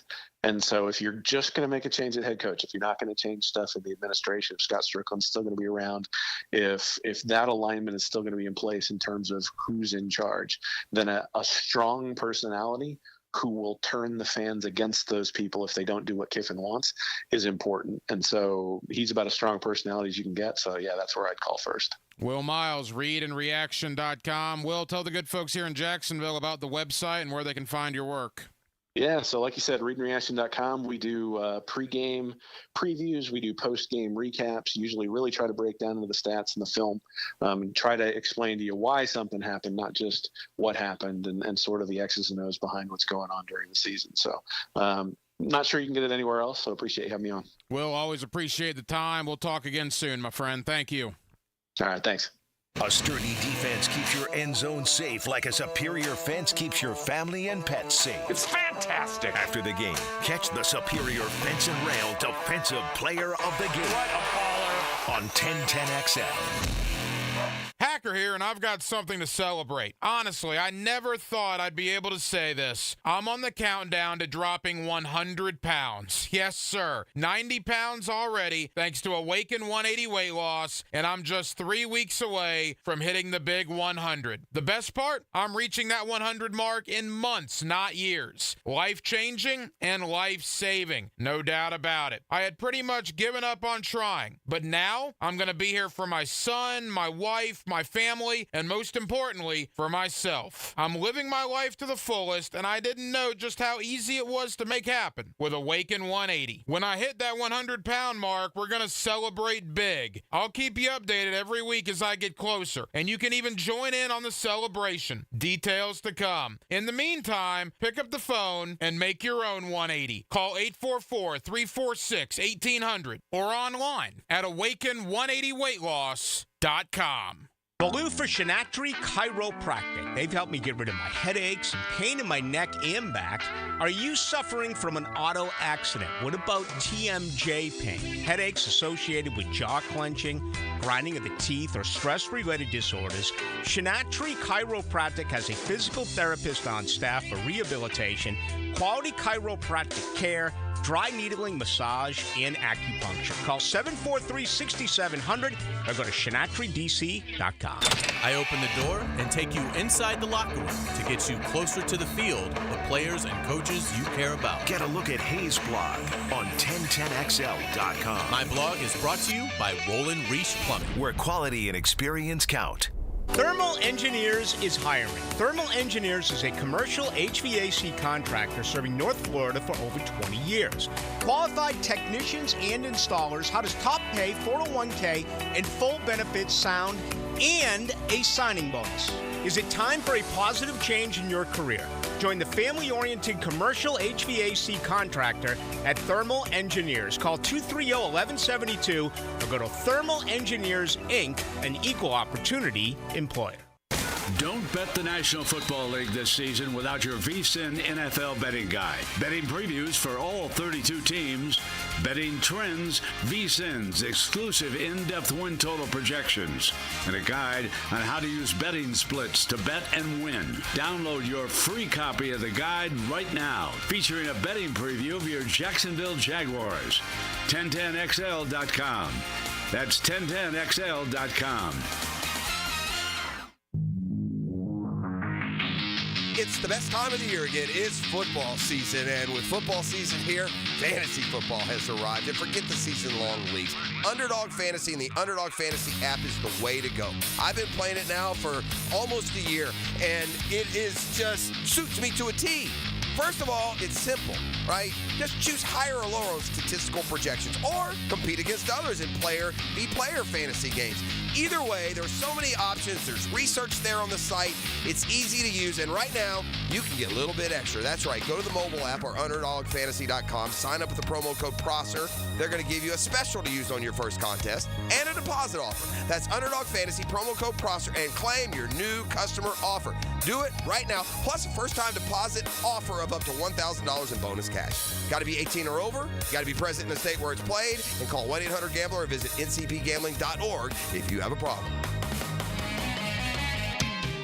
Universal Roof and Contracting has been protecting Florida homes from the elements for over 30 years. Call Universal Roof and Contracting today for a free roof inspection and get 15% off your roof repair or replacement. Plus, flexible financing options and payments as low as $115 a month. This offer expires September 30th. Call 855-ROOF-HELP. License number CCC 1330747, CBC 1258484. UniversalRoof.com. Hey, Jacksonville, I'm sure by now you've seen our bright green GFL trucks and containers throughout the greater Jacksonville area. We are an industry leader in solid waste and would love the opportunity to earn your business. We are committed to customer service, reliability, and have unwavering focus on safety. Whether commercial or construction, let us haul your waste away. Call 904-760-5880 to get a quote today. GFL, green for life. Homeowners, good news for you. Accent on 4. Listen up. Loan Pronto now has mortgage rates that start with a 4. Prosser here. It's true. Mortgage rates have plummeted. So low, we haven't seen them in a long time. If your current rate is over 6%, you can dump it and lower your house payment big time. Loan Pronto just locked in a homeowner at 4.99% APR. So whether you got your loan last week, last month, or last year, it's time to call Loan Pronto. Even if you're in process with another lender, stop now. Call Loan Pronto. Ask about their zero-cost rate reduction home loan. You can lock in a lower rate with no closing costs in a matter of days, with almost no paperwork and usually no appraisal. And if you act now, you can even skip your next 2 house payments. Call now. Loan Pronto can give you a rate quote in minutes with no hard credit pull and no upfront fees like those other guys. Call 904-999-1508 or loanpronto.com. Call 904-999-1508. Equal housing lender, NMLS 1661781. Owner approved credit, NMLS consumeraccess.org. The average cost associated with childhood cancer is a startling $833,000. This is Tom Coughlin, and September is Childhood Cancer Awareness Month. Help the J Fund raise awareness to help our neighbors and community members tackling this devastating disease. Visit tcjfund.org/September for more information. 1010XL is presented by Farah & Farah, exclusive injury law firm of the Jacksonville Jaguars. Protecting you and your family. Call 396-5555. Jacksonville. Now, another great guest on the Garber Auto Mall phone line. Hello. We can wiggle it. Back here on 1010XL and 92.5 FM in the city of Jacksonville, we are glad you are with us. The Jaguars are 0-2. That is their reality as they set their sights now for Monday night football in Buffalo and then a follow-up trip to Houston. Certainly a pretty tough stretch here coming up for a team that is already reeling 2 weeks in to the year. Jordan DeLugo does a great job covering the Jaguars for Generation Jaguar, and he's always kind enough to join us here on 1010XL in Jacksonville. Jordan, how you doing, man? All things considered, doing all right. Obviously, it's been gloomy in Jacksonville from a weather standpoint and from a football standpoint. So a lot to get into. Yeah, it has not been good. And let's not bury the lead. Jordan, you do a lot of film study. You do a lot of YouTube videos. I tell people, as sure as the sun will rise, DeLugo's going to put out some YouTube thoughts after all the video that he watched.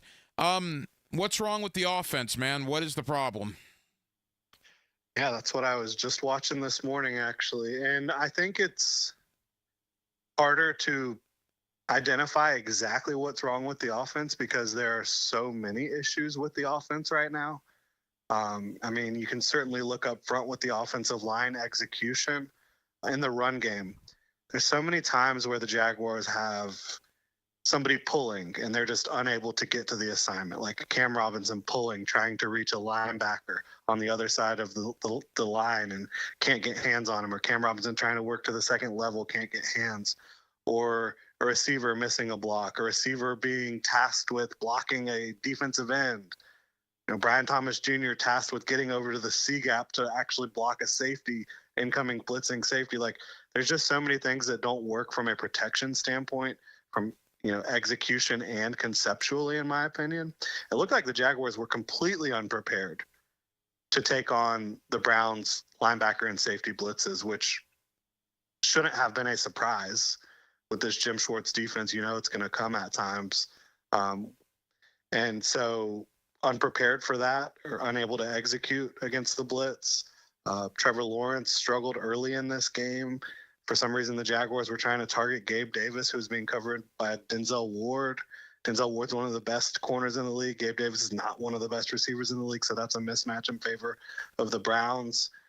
There's not a lot of pre-snap movement, which a lot of the best offenses in the league employ to try to help them identify coverages, to try to help them get leverage, create mismatches. You're not seeing that. You're not seeing a lot of RPOs. When they do run RPOs, it looks pretty successful. So there's a myriad of issues. Receivers not always catching the football.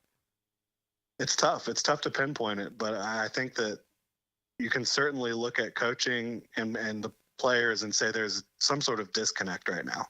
Jordan, here's my problem. This entire offseason, I proclaimed myself to be the president of the Trent Baalke fan club. I thought he did a great job this offseason. The one caveat, and I even mentioned this, was I still have some questions about the offensive line, but I'm going to trust Trent Baalke on this.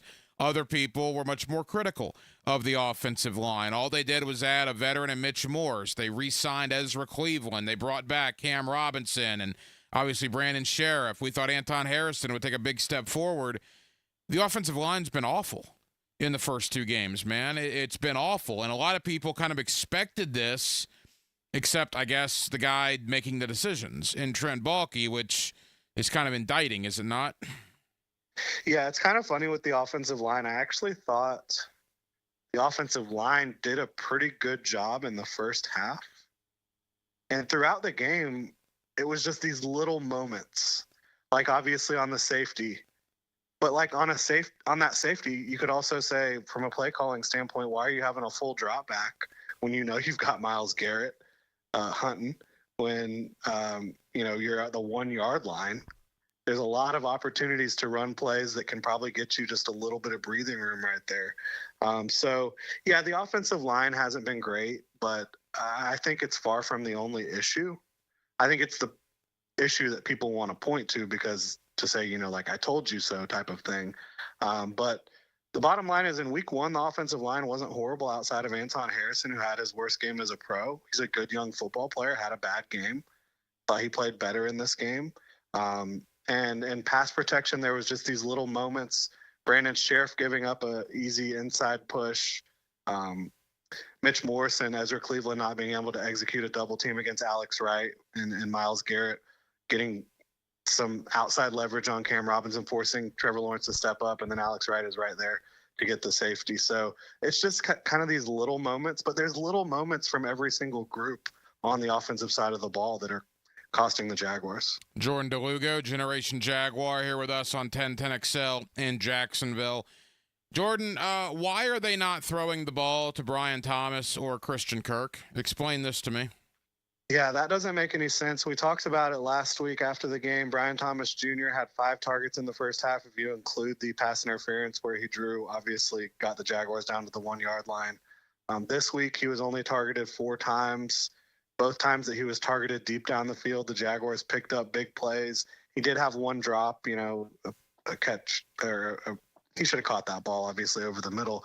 And then the play earlier in the game where Martin Emerson got hands on the ball, I think that was more about Trevor Lawrence's placement of that football than anything else. But yeah, he should be targeted much more down the field than he is. You've seen good things happen when they do that.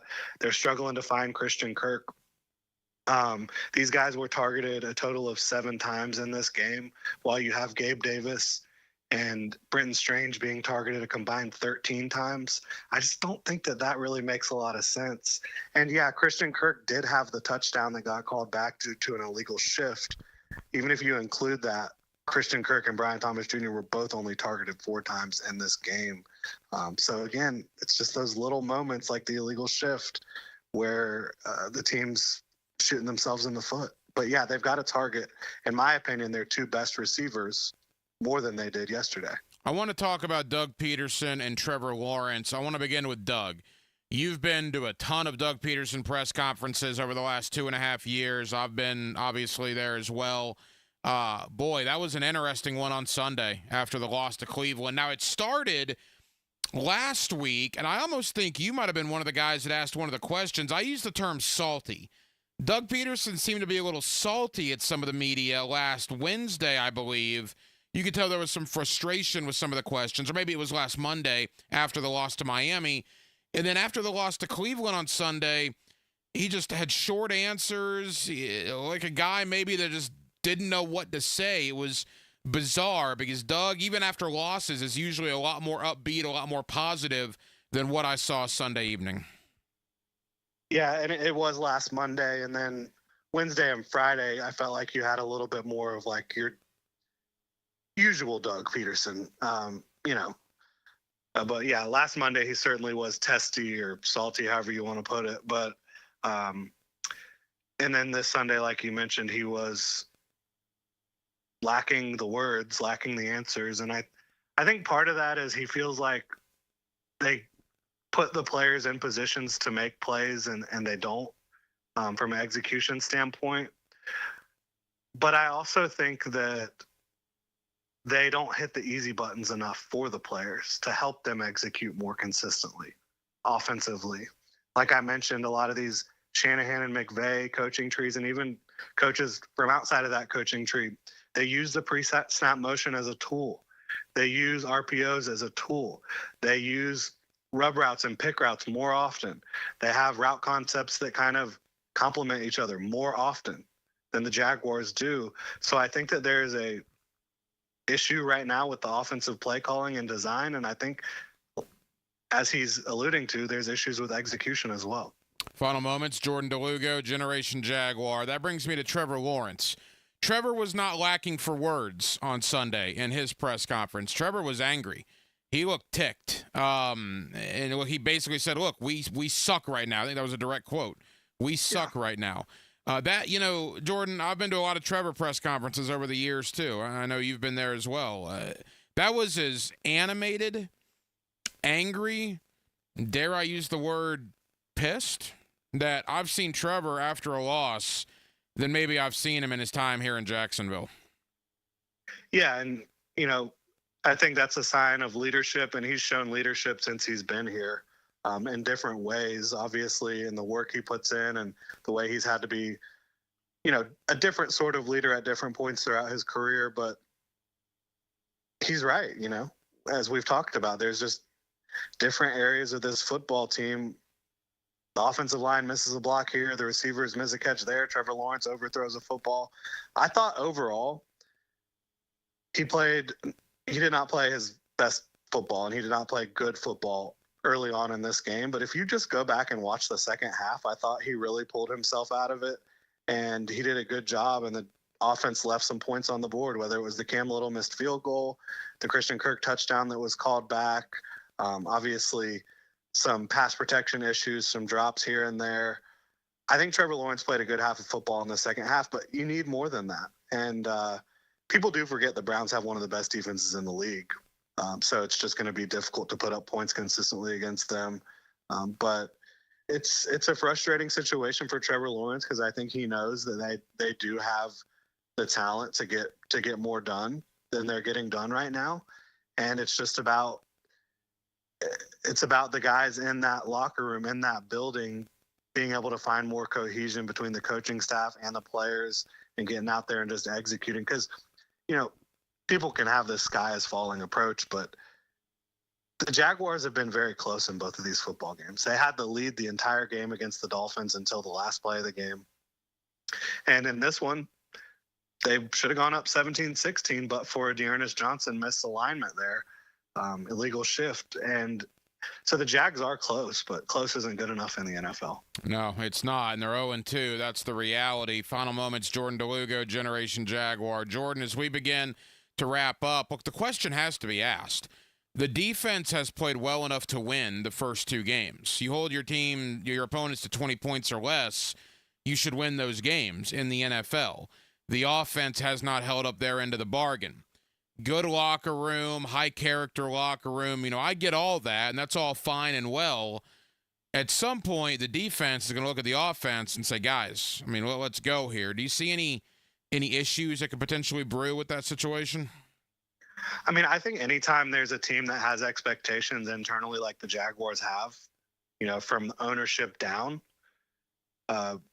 if things go off the rails and the Jaguars are unable to win some football games here in the near future, I think there can absolutely be a team that kind of implodes from the inside and starts getting frustrated with each other. But I don't think they're there at this point, and I think the defense would tell you they missed opportunities in this football game too, because it wasn't perfect. And Deshaun Watson looked more comfortable in this game, especially in the first half, than he's looked in a long time from a rhythm standpoint, accuracy, getting the ball out on time. So it wasn't perfect on either side. I thought both the defense and offense played better in the second half, but there was still too many mistakes to overcome for the Jaguars.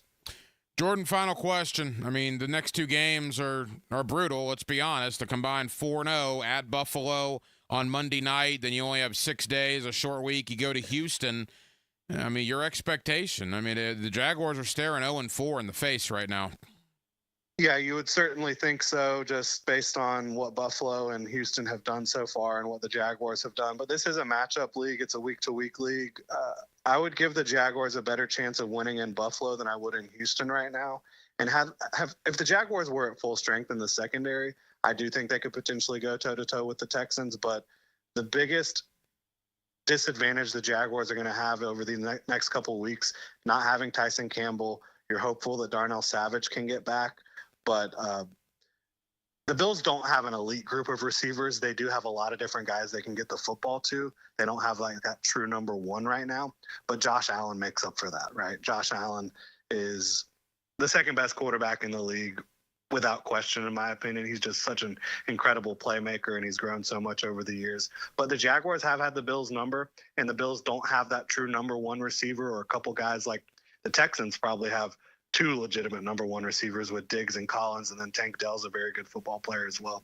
So I give the Jaguars a little bit of a better chance in Buffalo, but the Buffalo Bills are also going to be coming off a really long rest after playing on Thursday night. So it's tough sledding ahead for the Jacksonville Jaguars to try to avoid 0-4. I got friends at WGR Radio in Buffalo. Let me tell you what's already being set up there. The Jaguars have our number. They beat us every time we play, but we finally get them in Orchard Park on a Monday night. The Bills are going to be ready for the Jacksonville Jaguars. There is absolutely no doubt about that. Jordan, tell us about Generation Jaguar. What can people look forward to heading into Monday Night Football? Yeah, we just dropped our What's Wrong with the Offense, so it was fitting that you asked that question to start things off. So you can go check that out. We're going to be reviewing the defensive side of the ball as well, and just trying to pinpoint little areas the Jaguars can improve. And again, like we've said, there's a lot of areas that they can improve throughout this upcoming week, and they'll need to in order to be able to stay competitive over the next 2 weeks. But yeah, just we'll be reviewing this game, looking ahead towards the Bills game over the next few days. We'll have some thoughts on Doug Peterson's press conference coming up here this afternoon. And you can find all that on the Gen Jag YouTube page. Jordan DeLugo of Generation Jaguar. Jordan, always appreciate it, man. We'll talk soon. Absolutely. Thanks for having me on, Hacker. Now, the cool down from the cool guys at Donovan Air Electric and Plumbing. Fast, reliable, and honest service since '87. And thank you to Jordan DeLugo, Generation Jaguar, for joining us tonight here on Hacker After Dark. As the Jaguars got back to work earlier today, I was down at the Miller Electric Center as preparations are underway for Monday Night Football next Monday night in Buffalo, taking on the 2-0 Buffalo Bills. Obviously a big game, and that was the vibe I got from both defensive back Trey Flowers and linebacker Caleb Johnson. It is a big football game for Jacksonville to try to avoid going 0-3 and just get something positive started here in 2024. Unfortunately, they're going to have to do it in a very, very tough environment against the Buffalo Bills team, who, quite frankly, the Jaguars have had the Bills' number in recent years. And believe me, the people up in Buffalo realize that. They might smell a little blood in the water. I think they are going to be ready for the Jaguars making the trip up there to Orchard Park coming up next Monday night. We certainly talked about that, and we obviously talked about the Florida Gators. They have a football game in 4 days. You'll hear it right here on 1010XL against Mississippi State. But all the talk around Gator Nation is who's going to be the next head coach. When is Billy Napier getting fired? I mean, what an ultimate distraction for a team that's getting ready to play their first game on the road in Starkville, Mississippi against Mississippi State. Just a very odd bunch of circumstances surrounding the Florida Gators heading into this game on Saturday, taking on the Mississippi State Bulldogs. Well, that'll just about do it. It has been a very busy Tuesday night edition of Hacker After Dark. We certainly appreciate you guys hanging out with us here on 1010XL and on 92.5 FM. We have a ton of people to thank. Again, Jordan DeLugo, Generation Jaguar. Always enjoy talking Jaguar football with Jordan DeLugo. Thank you to Will Miles of readandreaction.com. Will is also a part of the Gators Breakdown podcast as we looked at Billy Napier, why it has not worked out for him, what's next for this Gator football team, Graham Mertz, DJ Lagway conversation. Always enjoy talking Gator football with Will Miles of readandreaction.com. My guy Drock, Mike Duraco, ESPN.com. Stop by in hour number 1 as, again, we reviewed the first 2 games of the season for the Jaguars and took a deep dive into what exactly is wrong with this Jaguar offense. What, if anything, can be done to correct it before 6 days from now, before they play their 3rd game of the year again next Monday night up in Buffalo. So thank you to Mike Duraco of ESPN.com. And we also had a little Jaguar locker room talk from earlier today down at the Miller Electric Center with linebacker Caleb Johnson and defensive back Trey Flowers. Enjoy both of those guys catching up with us here on Hacker After Dark. We will be back tomorrow night on a Wednesday, and we will do it all over again beginning at 8 o'clock. Dylan Denmark was your producer tonight. Dylan, great job as always. I'm the Hacker Ryan Green. And again, Jacksonville, thank you for spending part of your Tuesday evening with us right here on Hacker After Dark on 1010XL and on 92.5 FM. It's time to take